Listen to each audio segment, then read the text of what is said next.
Good morning dear student.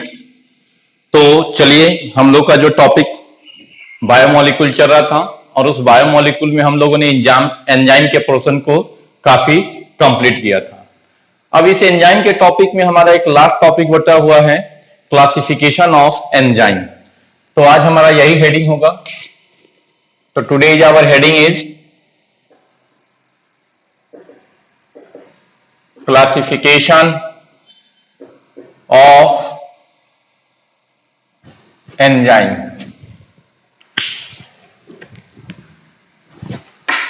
थोड़ा सा board हमारा गीला है, 1 मिनट वेट करेंगे। Yes, classification of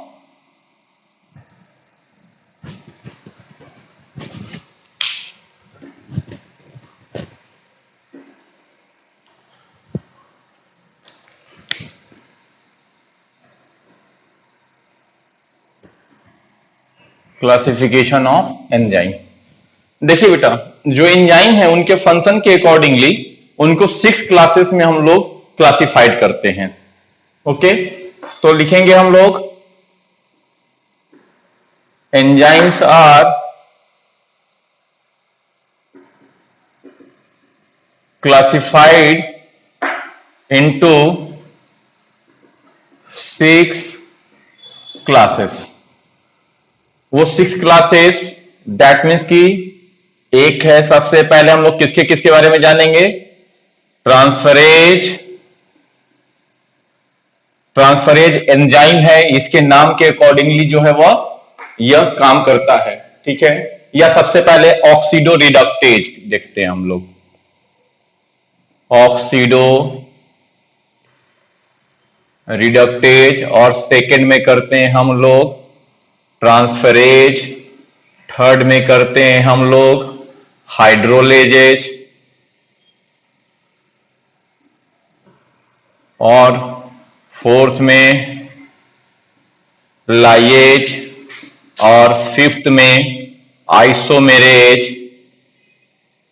and six में लाइगेज। ओके, तो ये 6 क्लास के जो है वो हमें एंजाइम को देखना है। फर्स्ट ऑफ ऑल हम लोग फोकस करते हैं ऑक्सीडो रिडक्टेज। तो फर्स्ट हमारा हेडिंग होगा ऑक्सीडो रिडक्टेज।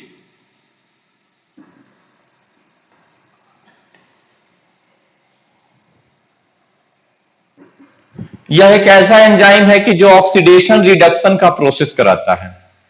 कहीं पर ऑक्सीजन का जुटना दैट मीन्स ऑक्सीडेशन, और कहीं पर हाइड्रोजन का जुटना उसको रिडक्शन कहते हैं, या फिर हाइड्रोजन आयन के बेसिस पर, तो ट्रांसफर ऑफ हाइड्रोजन आयन के बेसिस पर ऑक्सीडेशन रिडक्शन होता है। ऑक्सीडेशन रिडक्शन एक टॉपिक ही है बेटा। ओके, तो ऑक्सीडो रिडक्टेज एंजाइम की जब हम लोग बात करते हैं तो देखिए enzyme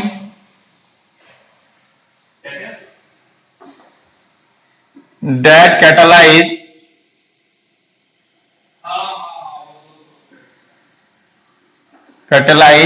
oxidation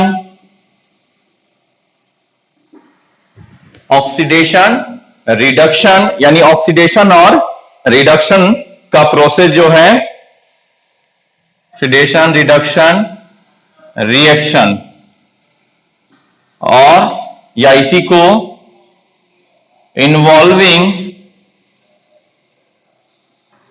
transfer of hydrogen ion. Hydrogen ion को इस तरह से रिप्रेजेंट करते हैं। तो या तो ऑक्सीडेशन हो या रिडक्शन कराए जो एंजाइम, उस एंजाइम को हम लोग कहते हैं ऑक्सीडो रिडक्टेज। जैसे आप देख लो यहां पर एस एंजाइम जो है वो ऑक्सीडाइज है, प्लस एस जो डैश है, एस के ऊपर यहां पर हमने अलग अलग डिफरेंशिएट करने के लिए कि कोई एक जो है वो रिड्यूस और दूसरा जो है एस जो है वो ऑक्सीडाइज, और ये जो है वो एस डैश रिड्यूस है। अब रिएक्शन में यहां पर आ गया एंजाइम ऑक्सीडो रिडक्टेज। तो देखिए अब यहां पर जो एस डैश था वो क्या हो गया, S dash oxidise plus S reduce. जो ऑक्सीडाइज था वो यहां पर एस जो है वो ऑक्सीडाइज था, वो यहां पर एस रिड्यूस हो गया, और एस डैश रिड्यूस था वो ऑक्सीडाइज हो गया। तो इस तरह का रिएक्शन जो कराने का काम करता है एंजाइम, उसी को कहते हैं ऑक्सीडो रिडक्टेज। ठीक है, oxidoreductase mainly two types के होते हैं।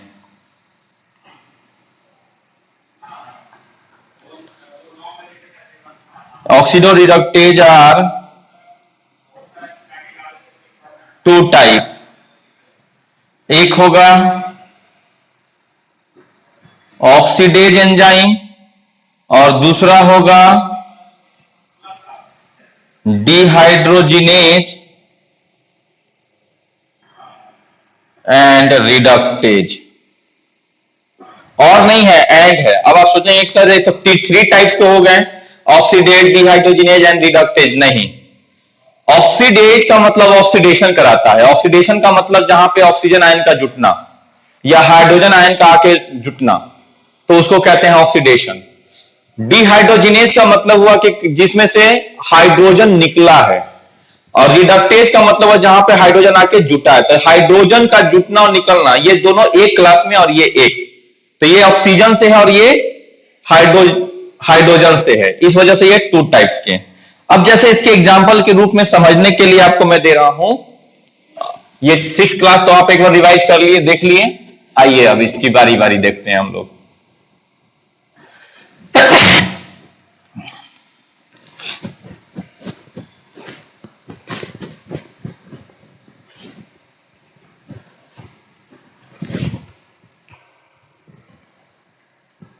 जैसे देखिए 2AH2 प्लस O2 हो गया। अब यहां पे O2 को इसके साथ जुड़ना है। एंजाइम अगर ऑक्सीडेज आएगा तो वो क्या करेगा,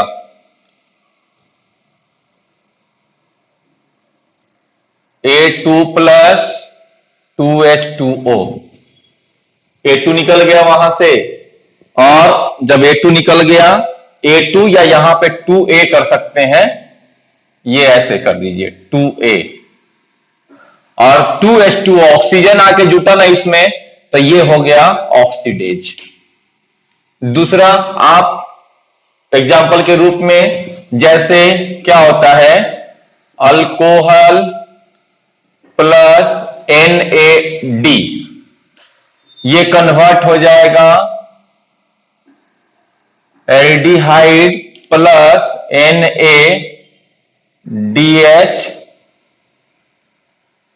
NADH2 में, अल्कोहल और प्लस ये अल्कोहल प्लस, तो यहां पर जो एंजाइम आया इसमें H नहीं था, यहां पर H2 आ गया।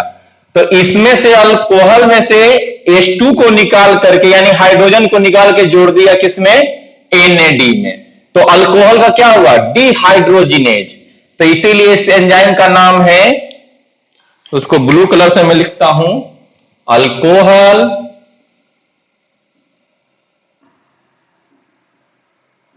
डिहाइड्रोजिनेज। डी का मतलब डेफिशिएंसी कराना, किसका, हाइड्रोजन का।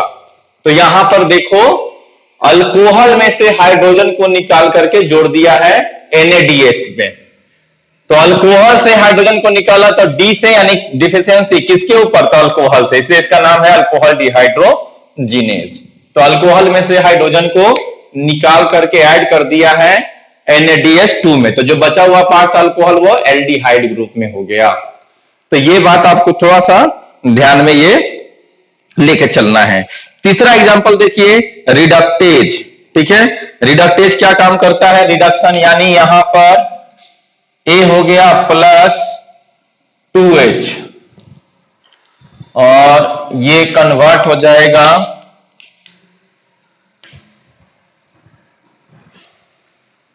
टू AH, या AH2 भी बोल सकते हैं। ए अलग है, टू अलग, ये एच अलग है, दोनों को जोड़ दिया तो यहां पे क्या हो गया, यहां पर जो आएगा यानी हाइड्रोजन को जोड़ने वाला तो ये हो जाएगा रिडक्टेज। तो आप देखिए यहां पर रिडक्टेज का एक्शन क्या हो गया है, रिडक्टेज का आंसर ये एक्शन जो है वो हाइड्रोजन को जोड़ने का हो गया है। या AH2 और इधर हो जाएगा A+H2, फिर से बताइए क्या हो जाएगा, तो ये हो जाएगा डिहाइड्रोजिनेज। ये डिहाइड्रोजिनेज का एक्शन हो गया। तो आप इस तरह से, या यहां पर भी आप AH2, हाँ ए अकेला है यहां पर तो AH2 लिखेंगे। तो देख लो रिडक्टेज का क्या नाम कब पड़ेगा और डिहाइड्रोजिनेज कब हो जाएगा, तो दोनों आपको क्लियर। और ऑक्सीडेज तो आपको ऑक्सीजन यहां जोड़े तो ऑक्सीडेज हो गया। तो ऑक्सीडो रिडक्टेज के ये 3 टाइप्स जो है वो आपको मैंने दिखाया। 3 टाइप्स कहने का मतलब मेन 2 टाइप, ऑक्सीडेज और दूसरा डिहाइड्रोजिनेज एंड रिडक्टेज। अब आइए नेक्स्ट चलते हैं हम लोग। नेक्स्ट कौन सा एंजाइम था, ट्रांसफरेज। तो ट्रांसफरेज क्या काम करता है, ट्रांसफरेज का काम है कि किसी एक ग्रुप को ट्रांसफर करवा देना, किसी एक मॉलिक्यूल से दूसरे मॉलिक्यूल तक किसी एक पार्टिकुलर ग्रुप को ट्रांसफर करा देना, वैसे एंजाइम को हम लोग कहते हैं ट्रांसफरेज। तो enzyme that catalyse transfer of A group, heading देंगे यहां पर ट्रांसफरेज। और क्या बोल रहे थे हम इसमें, तो यहां पर लिखें enzyme which catalyze transfer of a group, transfer of a group from one molecule to another, from one molecule to another। अब इसका एग्जाम्पल के रूप में जैसे देखो, एक एंजाइम है जिसका नाम है ग्लूटामेट पायरुवेट ट्रांस एमिनेज। ये एंजाइम का नाम है glutamate pyruvate transaminase, TRANSAMINA acid, transaminase. ये क्या काम करता है, ये अमाइनो ग्रुप को, ग्लूटामेट का मतलब ग्लूटामिक एसिड एक एमिनो ग्रुप है, एमिनो एसिड है, प्रोटीन वाला जो एमिनो एसिड पढ़ाए थे उसमें देखिए G फॉर ग्लूटामेट आया था। ग्लूटामेट कहें या इसी को ग्लूटामिक एसिड कहें एक ही बात है। तो ये क्या काम करता है, transfer amino group from glutamate to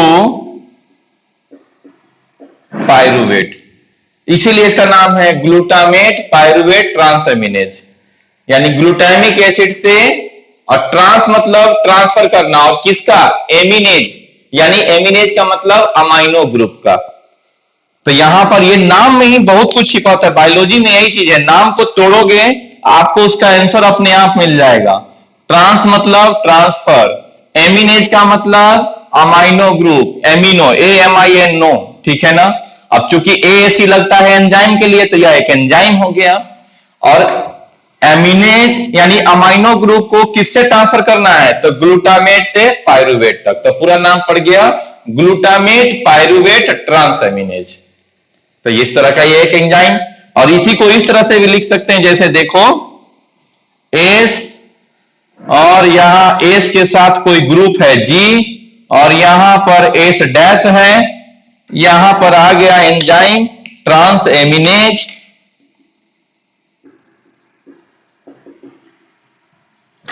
और उसको क्या बना देगा फिर, अब देखो यहां पर हो जाएगा एस प्लस एस डैश जी।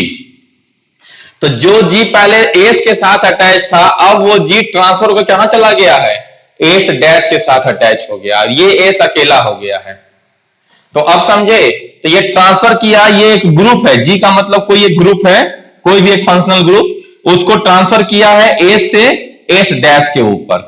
इसको एस डैश ऐसे डिफरेंशिएट करने के लिए लिख देते हैं, आसानी से समझ में आया आपको बात, इसीलिए। ओके, तो ये हमारा ट्रांसफरेज एंजाइम जो है वो इतना ही समझना है इसमें। अब इसके बाद हम लोग देखेंगे हाइड्रोलेज।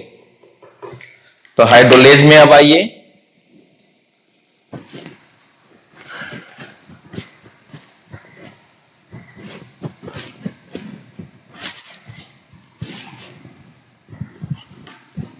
हाइड्रोलेज, हाइड्रो का वर्ड मतलब याद रखिए वाटर से।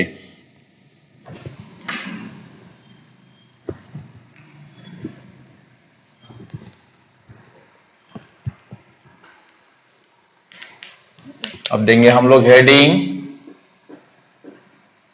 हाइड्रोलेज।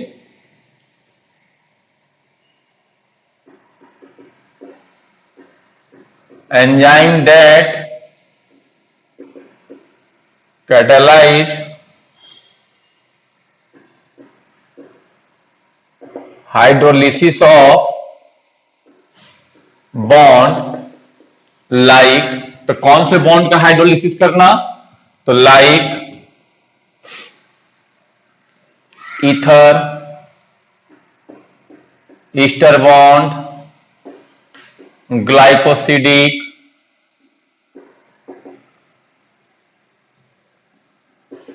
ये glycosidic, glycosidic, peptide, carbon carbon bond, और कार्बन और फॉस्फेट के बीच का बॉन्ड, पी सी और एन का बॉन्ड। तो ऐसे कोई भी जो बॉन्ड है, उन बॉन्ड को हाइड्रोलाइज करने का काम हाइड्रोलिसिस या हाइड्रोलेज एंजाइम के थ्रू होता है, ठीक है ना। तो ये बात, अब इट इज फॉर्म्ड बाय, अब ये बनता कैसे है, तो it is formed by dehydration, which is formed by, यानी ये बॉन्ड कैसे बन रहे थे, which is formed by dehydration. अब जैसे देखो, आप सिंपल पहले याद कर लो, उसी चीज को मैं रिवाइज करा रहा हूं। जैसे आपको हमने दिखाया था माल्टोज के बारे में, माल्टोज कैसे बन रहा था, हो सके आपको याद नहीं हो, इसीलिए आपको याद रखना था, ठीक है। माल्टोज इस तरह से आप मान लो बनाए थे, अल्फा बीटा भी छोड़ दीजिए, जैसे भी आप बनाए थे, बस आपको हम जो समझाना चाह रहे हैं उसको समझने की कोशिश कीजिए। तो यहां पर पहले क्या हुआ था बेटा, H और OH, H और OH यहां से क्या रिलीज करवा रहे थे, दो ग्लूकोज के मॉलिक्यूल को जोड़ने के लिए आप यहां से H2O को रिलीज करा रहे थे। तो यहां पे क्या करा कि जो बॉन्ड बना था वो कैसे बना था, which is formed by dehydration, यानी हाइड्रेशन का मतलब वाटर का निकलना, उसको कहते हैं डिहाइड्रेशन। तो यहां से H2O निकल गया था, तो दोनों जुट गए अब यहां पर इस तरह से। ये मैंने बहुत अच्छे से बात आगे समझाया है, ये दोनों के बीच में बॉन्ड बन गया। अब अगर दोबारा से इनको सेपरेट होना होगा तो क्या करेंगे, जब ये आपस में जुड़ने के लिए H2O को रिलीज किए हैं, तो सेपरेट होने के लिए भी इनको क्या लेना पड़ेगा, H2O को लेना पड़ेगा। यानी फिर से क्या करेंगे, ये इस तरह से सेपरेट अगर होना है इनको, तो यहां पर अपने वैलेंसी को पूरा करने के लिए H और OH करेंगे, और यहां पर भी ओके, तो यहां पर H और OH लेना होगा। अब सिंगल O है इन और OH OH में, यानी दो ऑक्सीजन दो हाइड्रोजन, तो रिक्वायरमेंट कितने की, और सिंगल O है तो दो हाइड्रोजन और एक ऑक्सीजन की, यानी एक H2O को ऐड करना पड़ेगा। इसी को कहते हैं हाइड्रोलेज, यानी वाटर के मॉलिक्यूल को तोड़ना। तो अब चलिए इसी का एग्जांपल देखिए, जैसे तो इसी चीज को हम जो यहां पे इस तरह से पुराने पिछले क्लास में ये सब चीज समझाया हुआ है, तो एग्जाम्पल के रूप में जैसे देख लीजिए, माल्टेज का फॉर्मूला क्या होता है? माल्टेज में क्या होता है? C12H22O11 कन्वर्ट होगा टू C6H12O6 में, यानी ग्लूकोज के दो मॉलिक्यूल, यहां पर 2 मॉलिक्यूल ऑफ ग्लूकोज। कब? तो यहां पर एंजाइम आएगा हाइड्रोलेज, यानी माल्टेज का मतलब माल्टोज का मतलब ग्लूकोज के दो मॉलिक्यूल। तो दोनों मॉलिक्यूल जब सेपरेट होना होगा तो यहां पर हाइड्रोलेज एंजाइम आएगा और दो ग्लूकोज के मॉलिक्यूल को बनाएगा। तो ऐसा काम जो एंजाइम करता है कभी भी किसी भी बॉन्ड को तोड़ते समय, तो वह हो जाता है आपका हाइड्रोलेज। ओके, तो जनरली क्या होता है? Hydrolase breakup large molecule into a smaller one, यानी large molecule into a smaller one में हाइड्रोलेज ब्रेकअप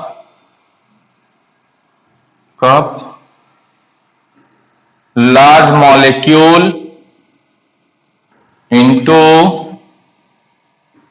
ए स्मॉलर वन। देखिए ग्लूकोज छोटा हो गया, ये बड़ा मॉलिक्यूल था, तो तोड़ेगा तो दो छोटे मॉलिक्यूल में बटेगा।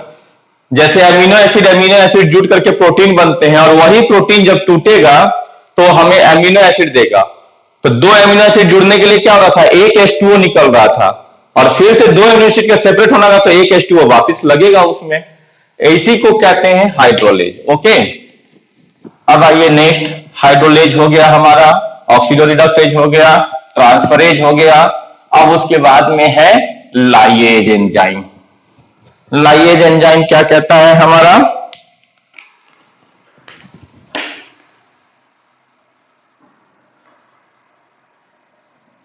लाइएज एंजाइम हमारा कहता है enzyme cleavage of substrate molecule, cleavage of enzyme catalyse, यहां पर कैटलाइज होगा, enzyme catalyse cleavage of substrate molecule into two group.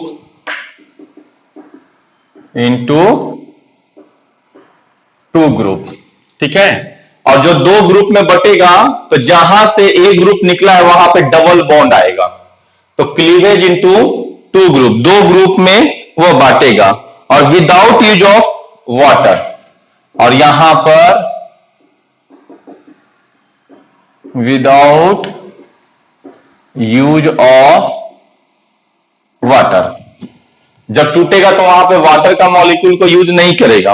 Okay, A double bond is formed at place of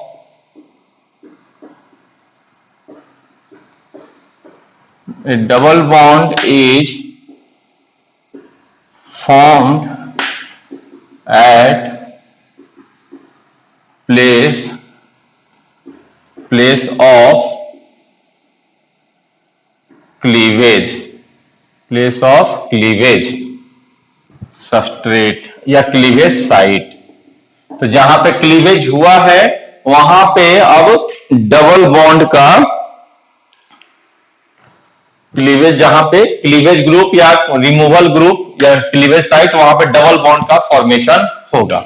जैसे example के रूप में आप देख लो,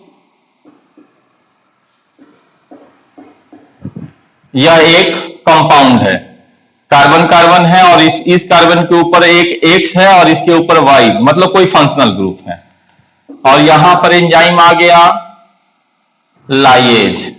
तो ये क्या बना देगा? ये कर देगा, यहां पर X और Y आपस में हो गए प्लस कार्बन कार्बन के बीच में डबल बॉन्ड, तो इससे इसके बीच में क्लीवेज हुआ है, तो इनके बीच में जहां पर क्लीवेज हुआ है तो वहां पर क्लीवेज साइट, या इसी को कर दीजिए रिमूवल ग्रुप। तो जिस ग्रुप पे रिमूवल हुआ है वहां पर डबल बॉन्ड आ गया। तो ये कार्बन कार्बन के बीच में जो था इन दोनों का रिमूवल हुआ है, तो इनके बीच में डबल बॉन्ड वहां पे दिखा दिया। और इसके लिए कोई वाटर के मॉलिक्यूल का यूज नहीं करेगा, वो खुद से इनका क्लीवेज करके और खुद में अपने बॉन्ड की स्टेबिलिटी कर लेंगे। ओके, तो ये हो गया आपका लाइएज। लाइएज के बाद में है बेटा हमारा नेक्स्ट 4 एंजाइम हो गए। अब उसके बाद में आइए isomerase.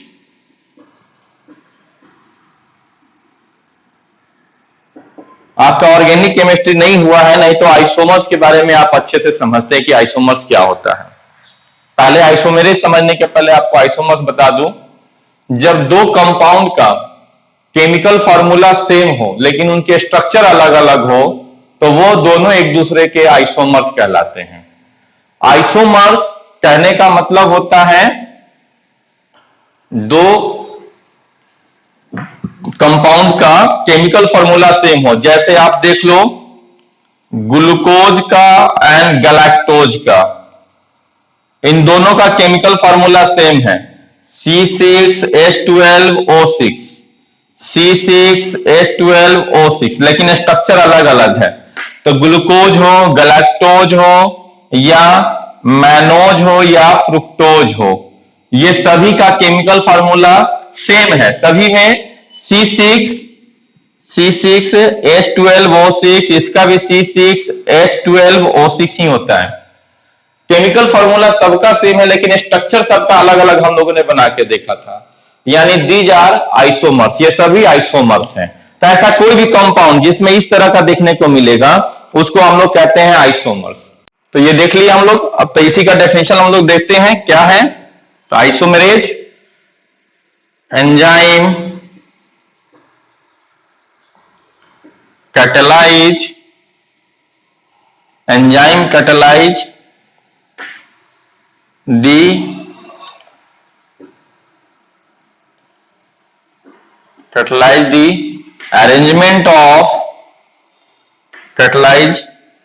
the arrangement of molecular structure, catalyze the arrangement of molecular structure to form isomers। यानी आइसोमर्स बनाने के लिए, दो कंपाउंड को आइसोमर्स बनाने के लिए उनके मोलेकुलर स्ट्रक्चर में जो चेंज लाता है उसी एंजाइम को हम लोग कहते हैं isomerase. Okay, to form isomers. Isomers का मतलब आपको यहां पर मैं अभी दे देता हूं। ऐसे ऑर्गेनिक वाले आपको ये पूरा डिटेल आइसोमेरिज्म एक चैप्टर ही होगा, बहुत डिटेल जाएंगे वो लोग। आइसोमर्स का मतलब हुआ compound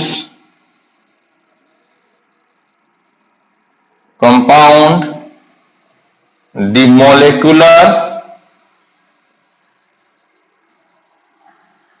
the chemical formula, the chemical formula are same but structure is different। तो दो कंपाउंड का केमिकल फॉर्मूला सेम है लेकिन स्ट्रक्चर उनका अलग अलग होगा, वो कंपाउंड आपस में क्या कहलाएंगे, तो वो आइसोमर्स कहलाएंगे। ओके, और यही आइसोमर्स बनाने का काम ये करता है। आइसोमर्स तो ये समझ गए। अब आइसोमेरेज कहते हैं 3 टाइप्स के होते हैं।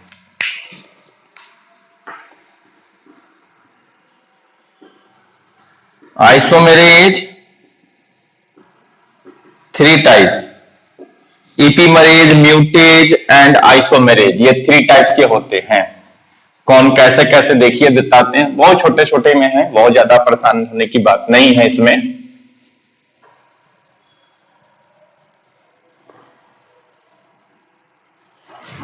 तो देखिए क्या है। तो सबसे पहले क्या कहता है, एक आइसोमेरेज। यहां पर भी नाम आइसोमेरेज है तो इसी से यहां पर भी आइसोमेरेज आइसोमेरेज का मतलब कहता है चेंज एल्डोज टू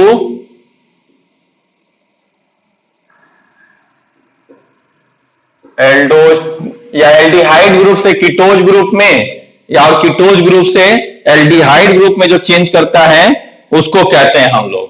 तो चेंज एल्डोज टू कीटोज और वाइस वर्सा, यानी ठीक उसका उल्टा। एल्डोज को चेंज करेगा कीटोज में या कीटोज चेंज होगा एल्डोज में। एल्डोज से किस में? कीटोज में, या कीटोज से एल्डोज में। तो किसके वजह से? आइसोमेरेज के वजह से। जैसे एग्जांपल के रूप में आप देख लो, ग्लूकोज 6 फॉस्फेट।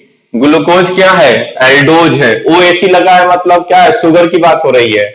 तो 6 कार्बन का एल्डिहाइड ग्रुप वाला ग्लूकोज कन्वर्ट होता है किसमें?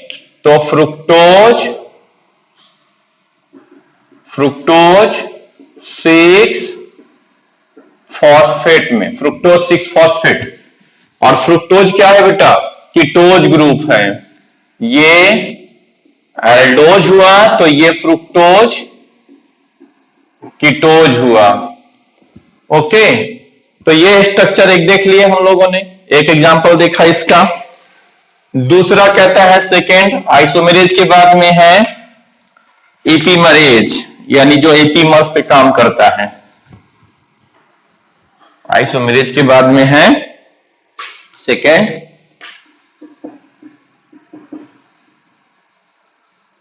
एपीमरेज। एपीमरेज जो है वो साइड चेन को ट्रांसफर कराएगा, यानी साइड चेन का पोजीशन चेंज कराता है। तो change position of side group, change position of side group. जैसे देखिए, change position of side group का मतलब, जैसे यहां पर है ग्लूकोज 6 फॉस्फेट को चेंज कर देगा ग्लूकोज 1 फॉस्फेट। फॉस्फेट पहले ग्लूकोज के 6 कार्बन पे था, जैसे कहने का मतलब क्या हुआ? CH2 और CH2 CH CH इधर आ जाता है, OH CH OH,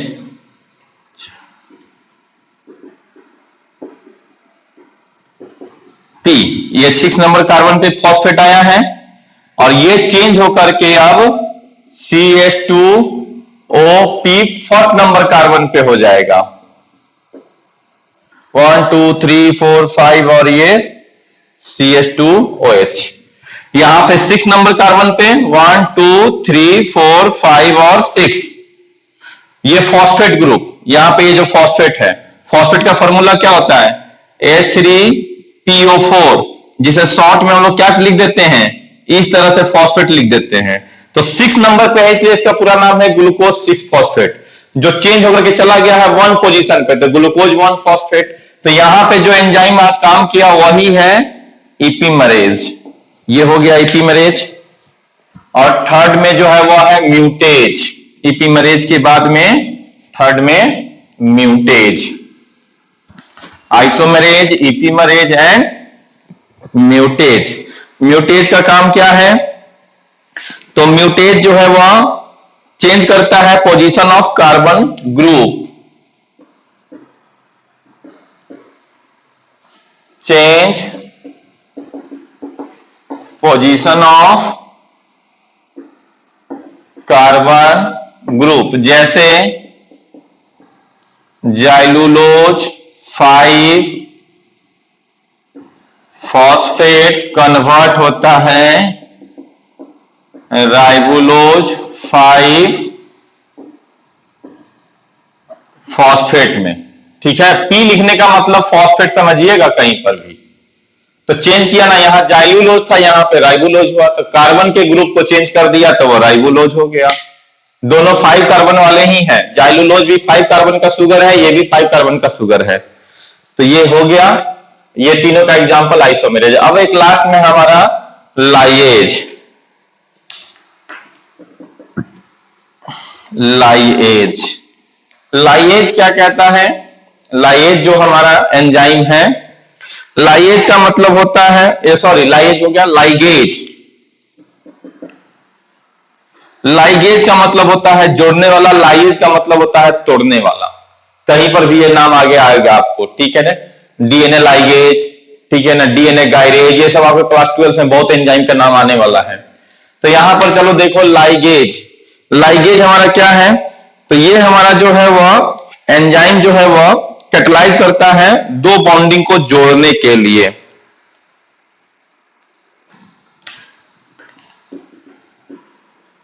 एंजाइम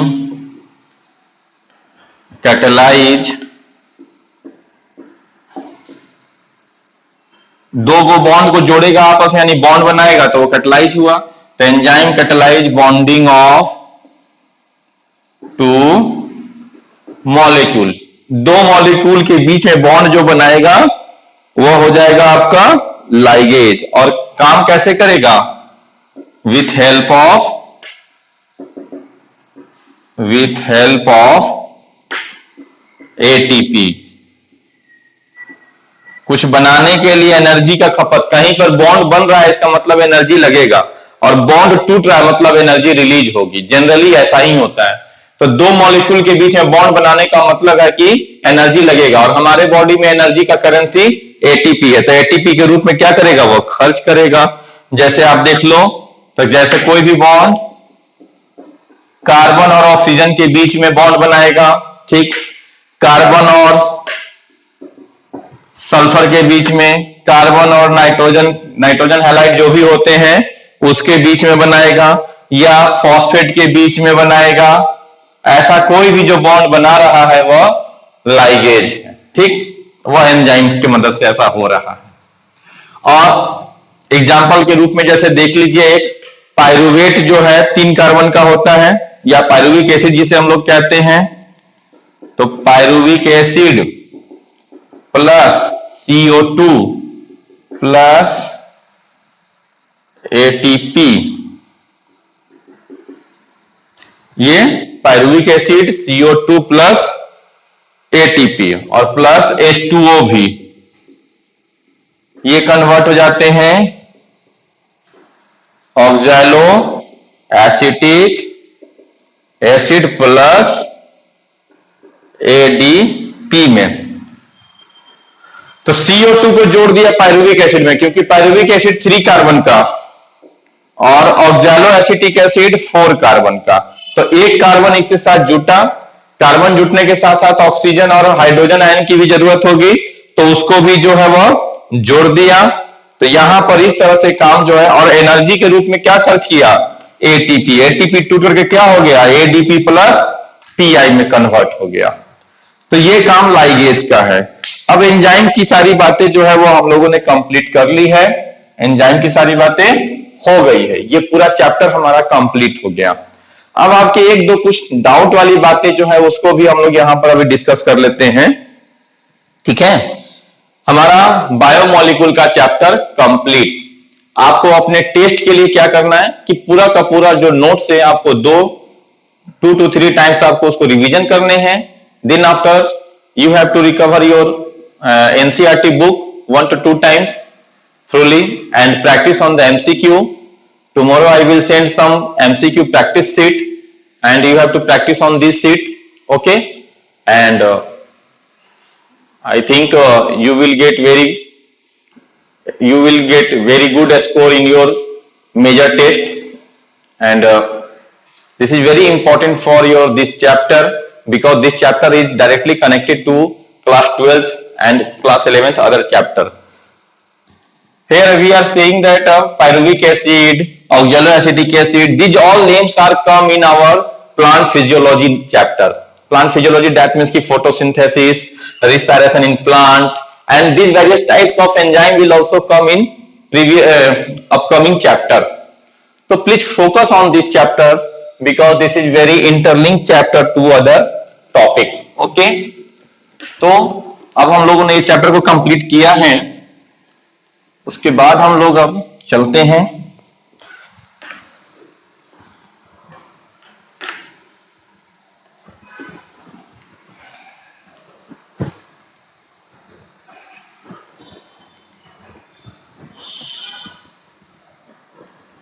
देखिए। अब जैसे एक डाउट है कि डीएनए के बारे में, A form of DNA, B form of DNA. DNA तो हम समझ गए कि डीएनए के न्यूक्लियोटाइड आपस में जुड़ते हैं तो वो डीएनए है। ओके, अब बी फॉर्म, ए फॉर्म क्या होता है बताता हूं मैं आपको।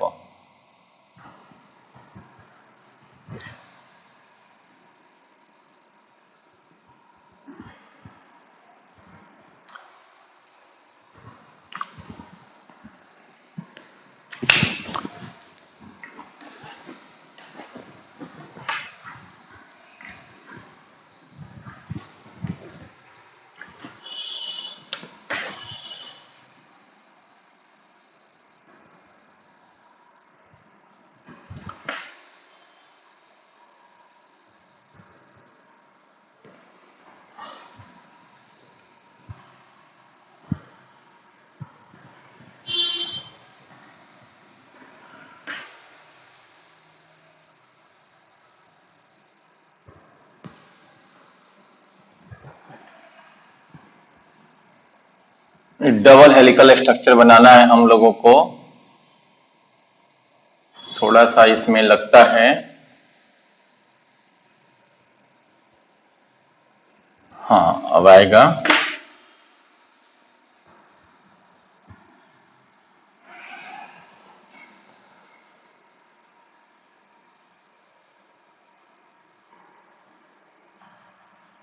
देखिए, ये double helix structure of DNA है बेटा। जब डीएनए के वन हेलिक्स यानी वन टर्न कहने का मतलब कि यहां से लेके कंप्लीट यहां तक जो मुड़ा है, यहां से लेकर के और यहां तक को हम लोग कहते हैं वन टर्न।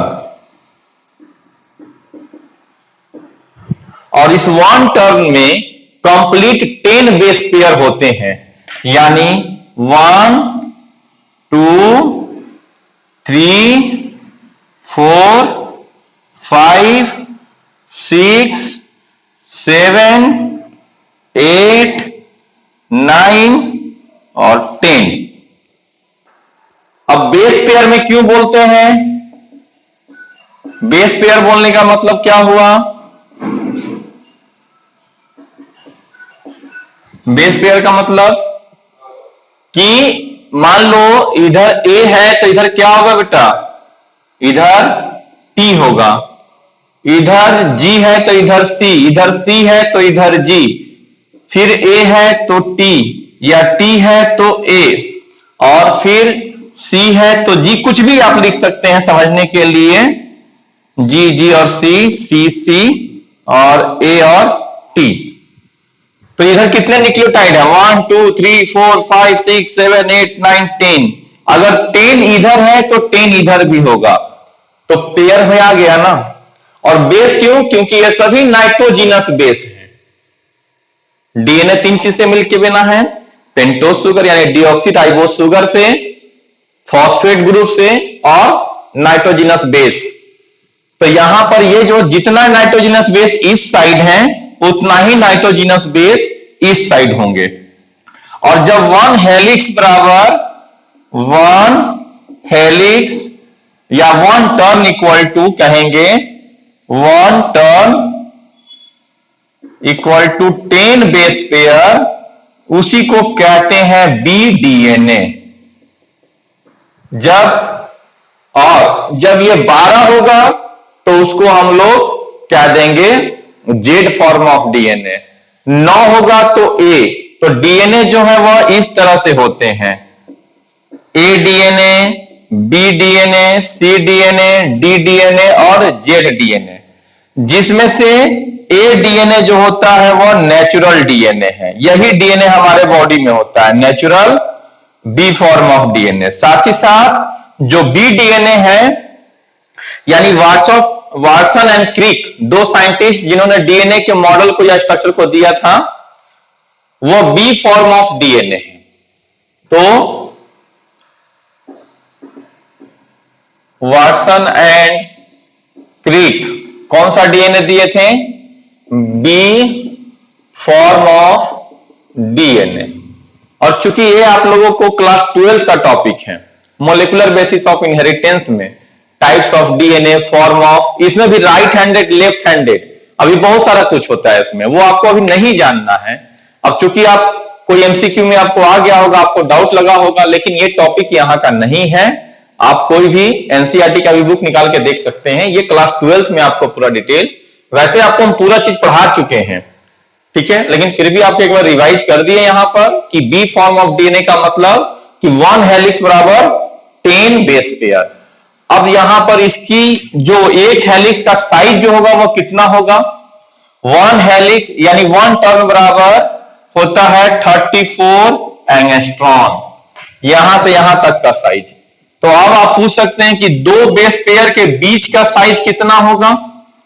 1 टर्न बराबर 34 एंगस्ट्रॉम, नैनोमीटर में अगर लेके चलेंगे तो 34 नैनोमीटर, और एंगस्ट्रॉन में लेके चलेंगे तो 3.4 एंगस्ट्रॉन। ओके, तो अगर कहें कि दो बेस पेयर के बीच का डिस्टेंस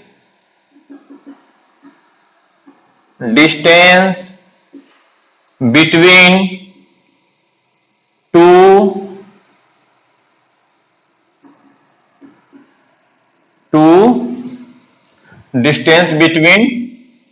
टू बेस पेयर, यानी यहां पर ये जो दिखाए हैं, एक यह बेस पेयर है और दूसरा ये बेस पेयर है, तो दोनों बेस पेयर के बीच का डिस्टेंस कितना होगा? टोटल साइज है 3.4 एंगस्ट्रॉन, तो उसको 3.4 को डिवाइड करेंगे 10 से, तो 0.34 एंगस्ट्रॉन। और नैनोमीटर में, एंगस्ट्रॉन को नैनोमीटर में भी कन्वर्ट कर सकते हैं। अगर इसी को आप नैनोमीटर में लेके चलेंगे तो नैनोमीटर बराबर यानी 34 नैनोमीटर होता है, ये हो जाएगा 34 नैनोमीटर। और दो बेस पेयर के बीच का डिस्टेंस यानी 34/10 इक्वल टू 3.4 नैनोमीटर में आ जाएगा। तो यही होता है B form of DNA. Okay, तो अब आप इस पे प्रैक्टिस करेंगे। Okay, thank you.